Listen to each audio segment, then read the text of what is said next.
దయ్యాలు వేదాలు వల్లించినట్టుగా 10 సంవత్సరాలుగా ఆర్టీసీని చంపి ఆర్టీసీ ఉంటుందా పోతుందా తీసేస్తామనేటువంటి పరిస్థితులలో ఒక ఎగ్జిక్యూటివ్ డైరెక్టర్ రిటైర్ అయిన ఎండీగా పెట్టి ఆర్టీసీకి జవాబు చెప్తున్నా మీరు జవాబు చెప్తా ఉన్నా ఇలా 10 సంవత్సరాలుగా ఎప్పుడైతే మనం కమిటీ కాలేమో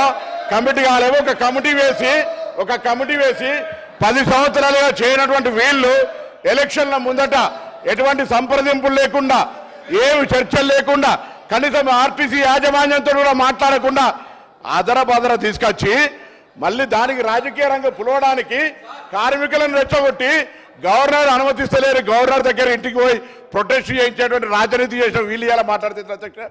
ఆర్టీసీ కార్మికులకు సంబంధించి గౌరవ సభ్యులు అడిగినట్టుగా ఆన్సర్ చెప్తున్నా ఒప్పుకోండి. అదేవిధంగా ఈరోజు తప్పకుండా సార్ అసలు వీళ్ళు కార్మిక సంస్థలు రద్దు చేసి ఇవాళ యూనియన్లకు సంబంధించినటువంటి వీళ్ళు మాట్లాడుతూ ఉన్నారు. ఇలా పునరుద్ధరణ గురించి వాళ్ళకి ఏమక్కుంది, ఎవరు రద్దు చేసినారు, ఎందుకు రద్దు చేసిరో ముందు మీరు ఆ కార్మికులకు క్షమాపణ చెప్పి ముందు అడగండి ఒక్కసారి. మీరు యూనియన్లు రద్దు చేసి మీరు ఆర్టీసీ గౌరవ అధ్యక్షులు మీరు మీ కుటుంబ సభ్యులు ఉండి వాళ్ళు అన్నమో రామచంద్ర అంటుంటే కూడా చచ్చిపోతే కూడా 50 రోజులు సమ్మె పట్టించుకొని మీరు ఒక్క బస్సు కొనే అధ్యక్ష 10 సంవత్సరాలుగా గౌరవ ముఖ్యమంత్రి గారు మా ప్రభుత్వం వచ్చిన తర్వాత బరాబరిగా ప్రభుత్వం బస్సులు కొన్నది. అంతేకాదు 2013 నుంచి పెండింగ్ లో ఉన్నటువంటి 280 కోట్ల బకాయిలను మేము బాండ్ రూపంలో ఉంటే ఇచ్చిన 80 కోట్లు పేమెంట్ అయింది. ఆన్లైన్ లో యాజమాన్యం ఇతర అవసరాల గురించి కలుగుతా ఉంది. ఇంకొక మాట అడిగినారు అధ్యక్ష, మేము ఎన్నడూ మా ప్రభుత్వం వచ్చిన తర్వాత కార్మికులకు సంబంధించిన పిఎఫ్ కావచ్చు కోఆపరేటివ్ సెస్ ₹1 ముట్టలే. 4,000 కోట్ల బకాయిలు వాళ్ళ సంస్థ కార్మికుల సొమ్ము వాడుకున్నారు అధ్యక్ష. ఇవాళ ఆర్టీసీ 7,000 కోట్ల అప్పులతోటి మాకు అప్పచెప్పితే ఈరోజు ప్రభుత్వం మహాలక్ష్మి పథకం కింద నెలకు 300 కోట్లు ఇచ్చారు అధ్యక్ష. ఇప్పటికే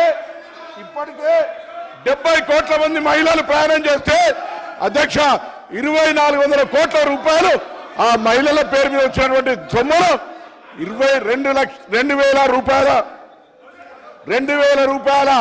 2,000 కోట్లను ప్రభుత్వం తరఫున ఆర్టీసీకి ఇచ్చినాం. ఆర్టీసీ ఇంకొక మాట చెప్తా ఉన్నారు, కారుణ్య నియామకాలకు సంబంధించి అధ్యక్ష కారుణ్య నియామకాల పాలసీ ఎవరు తెచ్చినా ఇంకా సరళీకృతం చేసి ఈరోజు ఆర్టీసీ కార్మికుల కుటుంబాలందరికీ కూడా ఆధారం ఇస్తా ఉన్నాం. మేమేం ఎన్నడే జీవోలు మార్చలే. తప్పకుండా ఆర్టీసీ కార్మికుల కుటుంబాల నుంచి చనిపోయిన వాళ్ళతో పాటుగా ఆరోగ్యం బాగలేనటువంటి వాళ్ళకు కూడా వాళ్ళ పిల్లలకు ఉద్యోగాలనే పాలసీ తీసుకొచ్చాం అధ్యక్ష. ఆర్టీసీ తార్నాక హాస్పిటల్ను కూడా ఇవ్వాలనే మొన్ననే ఎంఆర్ఐతో పాటుగా సిటీ స్కాన్ తీసుకొచ్చి ఖ్యాతి ల్యాబ్ దాకా అభివృద్ధి చేసి ఆర్టీసీ కార్మికులతో పాటుగా అనేకం తీసుకుపోయే ప్రయత్నం చేస్తాను అధ్యక్ష. అదేవిధంగా ఈరోజు 45 లక్షలు ప్రయాణం చేసే సంస్థ 56 లక్షల మందిని ప్రయాణం చేస్తున్నారు అధ్యక్ష ఈరోజు. అంతేకాదు 3,000 కొత్త బస్సులకు సంబంధించి వారు అడుగుతా ఉన్నారు ఉద్యోగాలకు సంబంధించి అడుగుతా ఉన్నారు. 3,035 మంది ఉద్యోగులకు నియామకం చేసిన అవును అధ్యక్ష. ఆర్టీసీ ఇలా వాళ్ళందరికీ ధన్యవాదాలు చెప్తా ఉన్నా. నా సంస్థలో ఉన్నటువంటి ఆర్టీసీ డ్రైవర్లు కండక్టర్లందరికీ సభా వేదిక ద్వారా మా ప్రభుత్వం తరఫున అభినందన తెలియజేస్తున్నాం అధ్యక్ష. అవును ఓవర్లోడ్ అవుతా ఉంది, కానీ ఓవర్లోడ్ చేస్తే కూడా ఇలా పని భారం పెరిగిన మాట వాస్తవం, కానీ వాళ్ళందరికీ డబుల్ పేమెంట్ ఇస్తాను అధ్యక్ష. 8 గంటల తర్వాత పనిచేసే వాళ్లకు వాళ్ళ శ్రమ దోపిడీ చేయొద్దని మీ దగ్గర బస్సులు ఎక్కడో లేడు, మా దగ్గర 100% ఇలా 95% యాక్టివిటీస్ ఉంది అధ్యక్ష.